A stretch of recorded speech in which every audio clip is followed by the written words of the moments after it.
Region championships, playoff seeding, all on the table in these final weeks of the regular season. It's week 9 of Friday Night Hits on your screen right now. I'm Mark Whiteman. Thanks as always for joining us. Daniels had a dynastic grip on their region since 2019. The Lions are the kings for good reason. 44 straight regular season wins, playing at Pendleton tonight for a 5th straight region title. But these Bulldogs got bark and bite. Both teams averaging 50 points per game. So we were counting on fireworks in our Sparrow Financial Game of the Week, and our Chase Justice has us covered.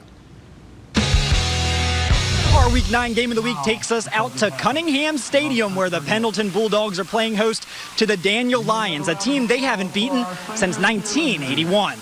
The matchups don't get a whole lot bigger than this. Winner of tonight's matchup clinches the region and all the home playoff games that come along with that title.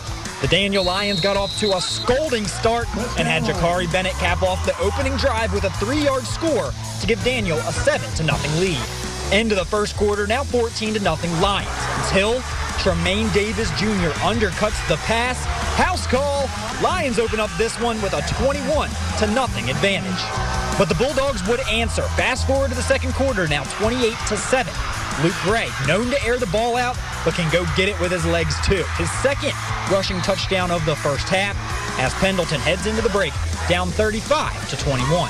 Fast forward to the fourth quarter, now 42-28. Colton Chapman takes the quarterback keeper in for the score, and that'd be enough to earn the Daniel Lions their 5th straight region title.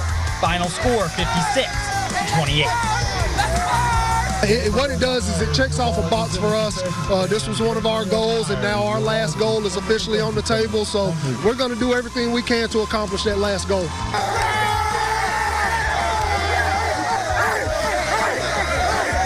The Daniel Lions will head home for a game against Crescent, while the Pendleton Bulldogs will hit the road to Walhalla for a matchup against the Razorbacks. Reporting in Pendleton, I'm Chase Justice, WYFF News 4 Sports. Chase, thank you. How about those Daniel Lions?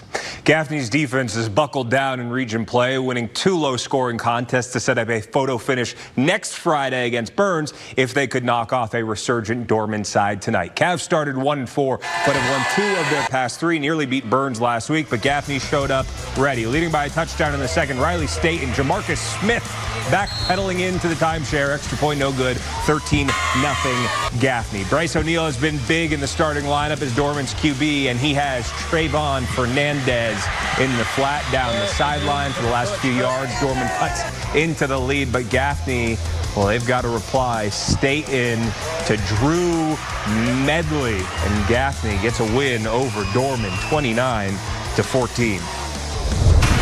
2 high-powered rivals linking up at Christchurch. Cavs have won 4 straight against St. Joe's, a big-time 1A battle. Cavaliers leading 14-6 in the second. Good ball from Tucker Hendricks, but this grab from Jackson Rep, kids call that a head top. Cavs field goal would be blocked. Next Christchurch drive, looking for 2 again.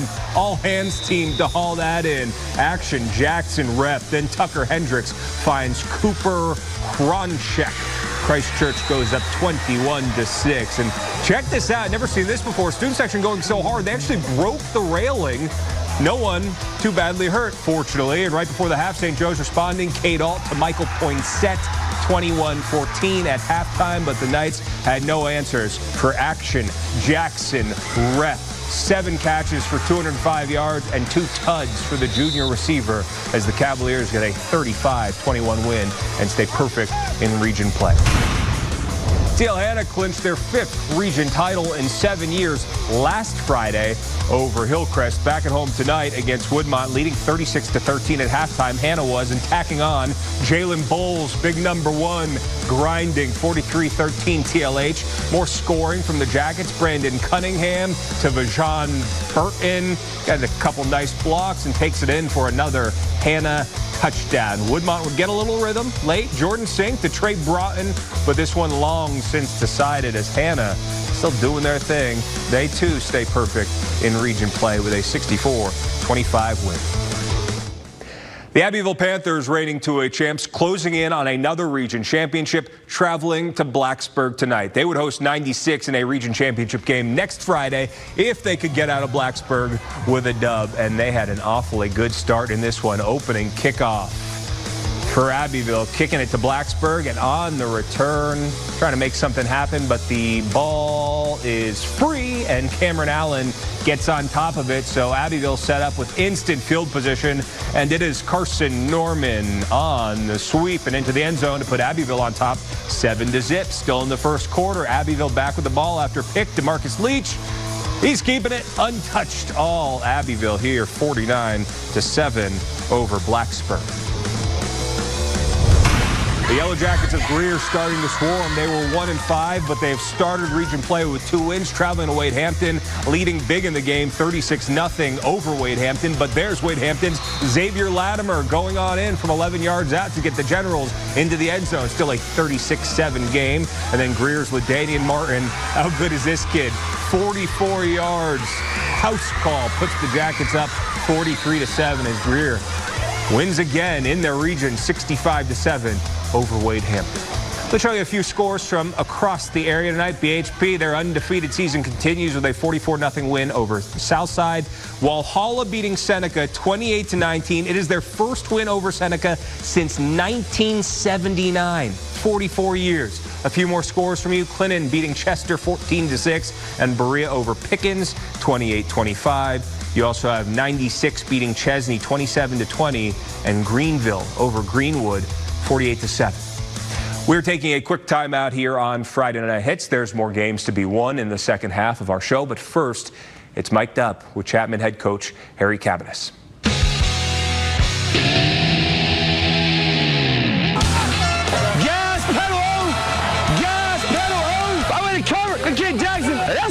Because I trust it. We're going to come back to that. See? Good job. Hey, no matter what, keep pinning him down here, Mike. He ran when he ran out of bounds. All right, that's all right. You know what they're setting us up for? He can't take that shot right there. He just got to let him throw it. Hey, come here. Great throw. We're 3 for 3 right now. Oh, no. Let's go.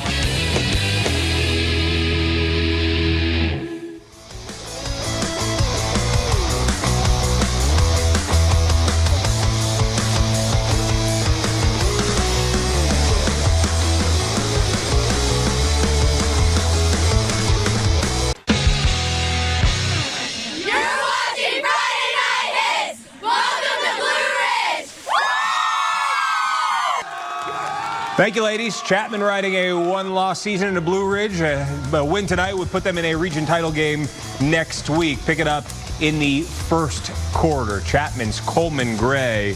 He is calling his own number. Why wouldn't he when he's got the juice? 23 yards for a touchdown.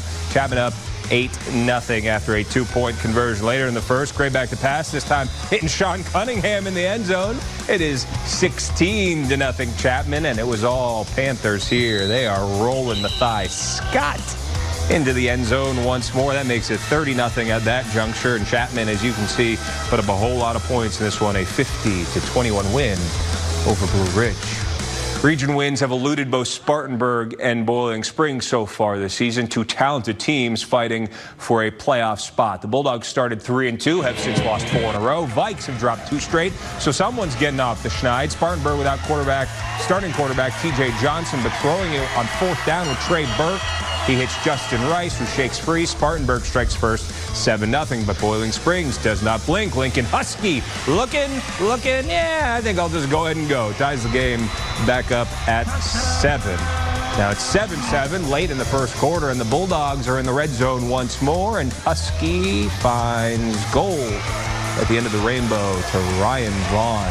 Boiling Springs best Spartanburg 24-17, their first win against the Vikings since 2019. The Wren Hurricanes are swirling, looking to stay perfect in region play against a Powdersville program finding momentum in October. No score. First quarter, Reese Price for Wren. Canes put the first points on the board. Powdersville in the red zone. Jaden Pepper, these Carolina Reaper levels of spice, knots it up at 7 into the second quarter, and that is Price again puts Wren back in front. A back and forth battle here, but it is the Hurricanes topping Powdersville 42-39. Hillcrest and Malden, the battle of the Golden Strip. This is pretty cool. That's honorary Malden captain Buddy Gray. He scored the first touchdown in Mavericks history 50 years ago. As for this game, probably could have used Gray. Hillcrest scoring almost immediately. Thomas Stanley nearly goes down, stays on his feet, touchdown Rams. Then Hillcrest steals a possession with a pop-up onside kick, and the very next play, after recovering the onside kick, it's Stanley again to the timeshare. Rams roll Malden for their 11th straight win in the rivalry, 57-0. What a season it's been so far for the Broome Centurions. At 7-1, it's already their best campaign in 6 years at home tonight against Carolina. Broome will play for a region title next week at Chapman. First, they had to knock out the Trojans. Second quarter, Broome leading 42-0. Carolina's Jayshawn Bowen chucking it up to DeMarcus Riley, who makes an incredible catch for the Carolina touchdown. That's a big-time play right there, but it's all Broome at the half, 42-6. And in the third quarter, Bowen's picked off by John Wilkins, and he's got a healthy return toward the other end of the field. And on the very next play for Broome, that's Jalen McGill, the sophomore, with 3 Power 5 scholarship offers already. A 30-yard house call. Centurions all over Carolina, 55-6. They go to Chapman for a region championship game next week. Back-to-back wins for Lawrence at Eastside. Eagles looking to get back on track, having lost their last 2. It's always a fine idea. I think if Calvin banks the ball, straight cash. First score of the game for Eastside, leading 8-0 in the second. Peyton Schrader connects with James Odom. Eastside strikes again, and the Eagles score a bunch early in this game. Lawrence would rally all the way back, but it's the Eagles hanging on for a 36-34 win as they get back on track after losing their last 2. Let's show you a few more scores from around the area. These games were played on Thursday night, actually. Liberty beating Landrum 40-33. Westside claimed a region title last night with a 63-35 win over Easley. Southside Christian doing their thing, a 47-12 win over Ware Shoals. Dixie blanking Anderson at home, 45-0. Whitmire losing to Louisville 74-0. Again, all those games were played on Thursday night. McCormick at Calhoun Falls will be played on Saturday night. And that's it. That's all. Week 9 of Friday Night Hits is in the books for Chase and our entire hardworking crew. Thanks as always for joining us. We'll see you next week, same time, same place, for the final week of the high school football regular season. And then you better believe we'll be talking all about the playoffs as well. But that'll do it for us tonight. Hope you have a great weekend.